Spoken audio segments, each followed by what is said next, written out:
અમેરિકામાં રહેતા ભારતીય અને ગુજરાતીઓ આજે એક સવાલનો જવાબ તમારા આખા પરિવારના ભવિષ્ય સાથે જોડાયેલો છે. અમેરિકામાં ભારતીય ઇમિગ્રેન્ટ્સ માટે અત્યાર સુધીની સૌથી સારી સરકાર કઈ રહી અને સૌથી મુશ્કેલ સમય કઈ સરકારમાં અમેરિકામાં આવ્યો છે ભારતીયો માટે? કારણ કે આ વાત માત્ર ડેમોક્રેટ્સ કે રિપબ્લિકનની નથી. આ વાત તમારા H-1B વિઝા, ગ્રીન કાર્ડ, નાગરિકતા, નોકરી, પરિવારના ભવિષ્ય અને જે અમેરિકામાં ગુજરાતીઓ બિઝનેસ કરી રહ્યા છે તેમની માટેની છે. જો ઓબામા, બાઇડન અને ટ્રમ્પ સરકારની નીતિઓને જોઈને તો તસવીર ખૂબ જ રસપ્રદ સામે આવે છે.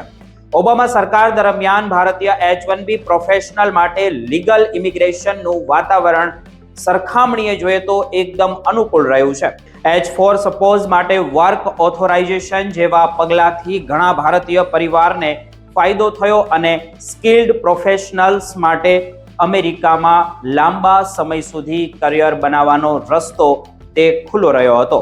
ત્યારબાદ બાઇડન સરકાર દરમિયાન એમ્પ્લોયમેન્ટ બેઝ ઇમિગ્રેશનનું જે પ્રોસેસિંગ સુધારવા અને બેકલોગ ઘટાડવાના પ્રયાસો થયા હતા. અને જોઈએ તો FY 2022માં એટલે કે અમેરિકાએ જે 2,75,000થી વધુ એમ્પ્લોયમેન્ટ બેઝ ઇમિગ્રેશન વિઝાનો ઉપયોગ કર્યો હતો કે થયો હતો. પરંતુ ભારતીયો માટે સૌથી મોટો સવાલ આજે પણ ગ્રીન કાર્ડ બેકલોગ છે. વર્ષો સુધી અમેરિકામાં નોકરી અને ટેક્સ ચૂકવ્યા પછી પણ હજારો ભારતીય પ્રોફેશનલ્સ માટે પરમિનન્ટ રેસિડેન્સીની રાહ જોઈ રહ્યા છે.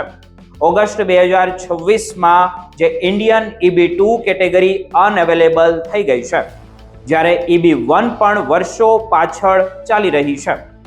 એટલે આજે H-1B પર રહેલા જે ઘણા ભારતીયો માટે સવાલ માત્ર નોકરીનો નથી રહ્યો, પરંતુ આખા પરિવારના ફ્યુચરનો છે. હવે વાત કરીએ ટ્રમ્પ સરકારની, તો કે ટ્રમ્પ સરકારની પોલિસી જે ઇલીગલ ઇમિગ્રેન્ટ્સ અને બોર્ડર એન્ફોર્સમેન્ટ સામે સૌથી કડક રહી છે. અમેરિકા વર્કર્સને પ્રાયોરિટી આપવાનો તેનો મુખ્ય દાવો છે, પરંતુ તેની અસર લીગલ ઇન્ડિયન પ્રોફેશનલ્સ પર તે પડી રહી હોય તેવું આપણે બધા જોઈ રહ્યા છીએ. ખાસ કરીને H-1B સંબંધિત $1 lakh payment requirement skill Indian વર્કર્સમાં ચિંતા વધારી હોય તેવું પણ લાગી રહ્યું છે.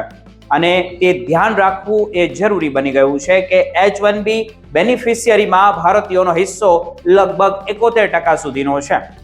એટલે H-1B ના નિયમોમાં મોટો ફેરફાર થાય ત્યારે તેની સૌથી મોટી અસર ભારતીયો પર જ પડે છે અમેરિકાની અંદર.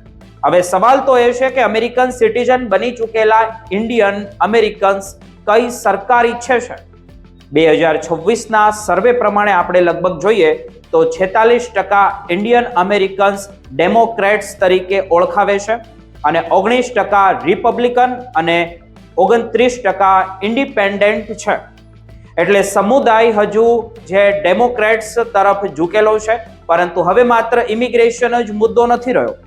Inflation, job, health care, housing અને સેફટી પણ એટલા જ મહત્વના અમેરિકાની અંદર હવે ભારતીયો માટે બની ગયા છે. અને સૌથી ચોંકાવનારી વાત, લગભગ 40% ઇન્ડિયન અમેરિકન્સ એ ક્યારેક અમેરિકા છોડવાનો વિચાર કર્યો હોવાનું સર્વેમાં સામે આવ્યું છે. તેનું મોટું કારણ પોલિટિક્સ સાથે કોસ્ટ ઓફ લિવિંગ પણ છે. મોર્ગેજ, રેન્ટ કે પછી ચાઇલ્ડ કેર, હેલ્થ ઇન્સ્યોરન્સ અને ગ્રોસરી અને ટેક્સીસના વધતા ખર્ચને કારણે સારી આવક હોવા છતાં પરિવાર માટે બચત કરવી મુશ્કેલ બની રહી છે.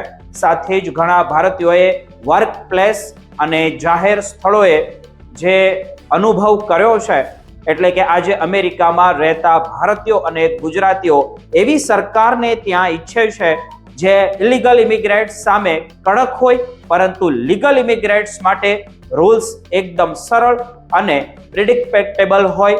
તે ગ્રીન કાર્ડ બેકલોગ ઘટાડે, H-1B પ્રોફેશનલ્સને અને સ્ટેબિલિટી તે સારી રીતે આપે, સિટીઝનશિપ પ્રોસેસ છે તે ઝડપી બનાવે અને જે મોંઘવારીનો દર છે તેને ઘટાડવો જોઈએ, કે બોજ ઘટાડે, કારણ કે આજે H1B પર રહેલા ભારતીયો આવતીકાલનો ગ્રીન કાર્ડ હોલ્ડર પણ બની શકે છે અને થોડા વર્ષોમાં જ એ વ્યક્તિ અમેરિકન સિટીઝન બનીને મત આપશે.